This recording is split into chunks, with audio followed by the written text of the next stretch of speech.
नहीं कर पा रहा कि ढोल गवार शूद्र पशु नारी सकल ताड़ना के अधिकारी जी।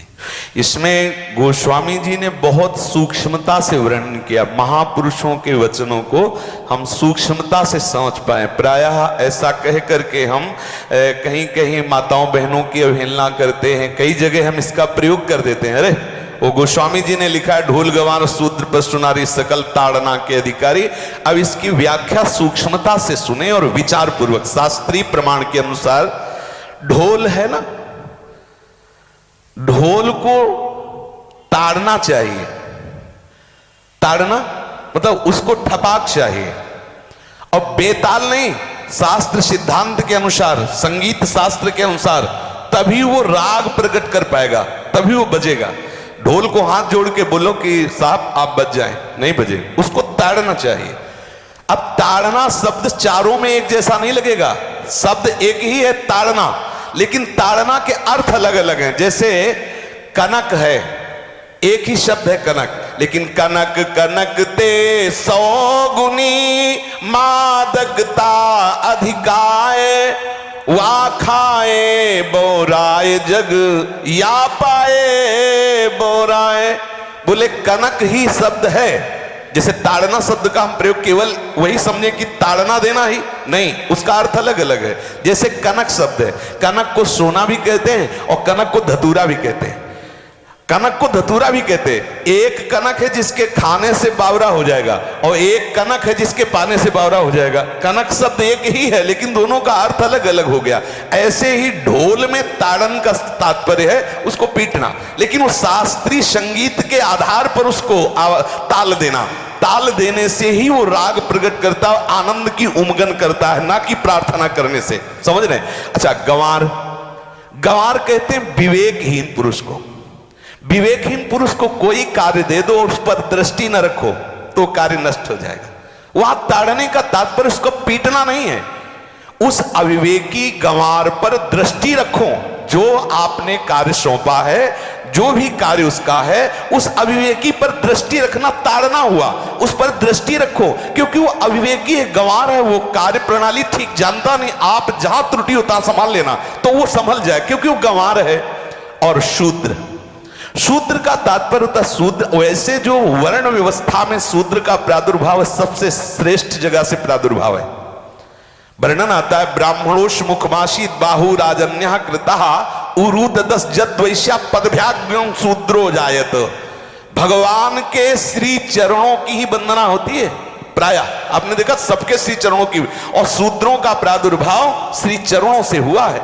कोई ऐसा न समझे कि शूद्र का मतलब निकृष्ट होता है। यहां शूद्र का तात्पर्य जब से किसी से कहते हैं कि शूद्रवत आचरण करता है, मतलब शास्त्र विरुद्ध, सदाचार के विरुद्ध आचरण करना शूद्रवत आचरण की तरफ संबोधन किया जाता है। यहां कहा गया कि शास्त्र की सम्मति, शास्त्र के शासन के अनुसार आचरण हो, सदाचार परायण हो। शास्त्र जिसके लिए जो विधान करता है, शास्त्र शासन स्वीकार करना, यहां शूद्र के ताड़न की बात कही गई। यहां शूद्र ताड़न का तात्पर्य डंडे से प्रहार करना नहीं, समझना।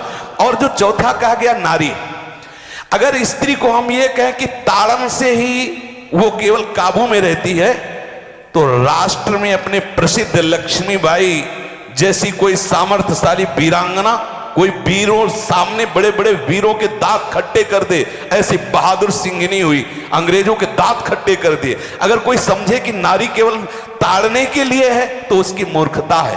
पुरुष और नारी का समान प्रादुर्भाव हुआ है। भगवान ब्रह्मा के श्री अंग से दाहिनी तरफ से महाराज मनु और बाईं तरफ से उनकी पत्नी उनका प्रादुर्भाव हुआ शतरूपा।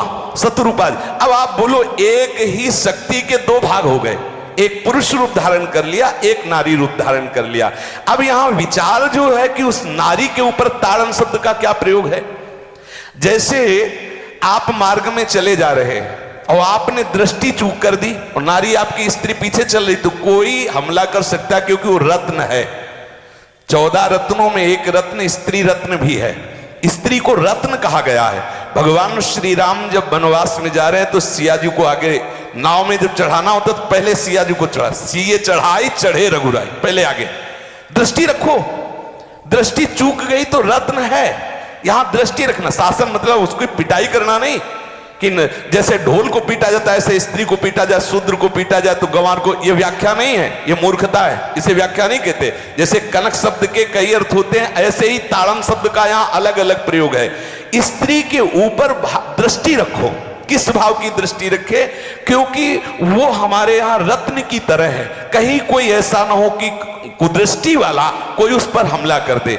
पाणी ग्रहण संस्कार में रक्षा का भी सूत्र बताया जाता है कि आपको अभी ये समर्पित है, आप इसकी रक्षा करें। हमारे शास्त्रीय सिद्धांत में देखो, कभी भी स्त्री को अकेला छोड़ने का सिद्धांत नहीं पाया गया। अगर शास्त्रीय सिद्धांत, बच्ची है तो माता पिता के शासन, थोड़ी बड़ी हुई तो भाई आदि के बीच में, और बड़ी हुई तो पति के, और बड़ी हुई तो पुत्रों के, मतलब एक सानिध्य का, एक दृष्टि रखी गई है कि यदि आप अपनी दृष्टि में रखेंगे तो उसका अमंगल नहीं होगा, उसका हित नहीं होगा।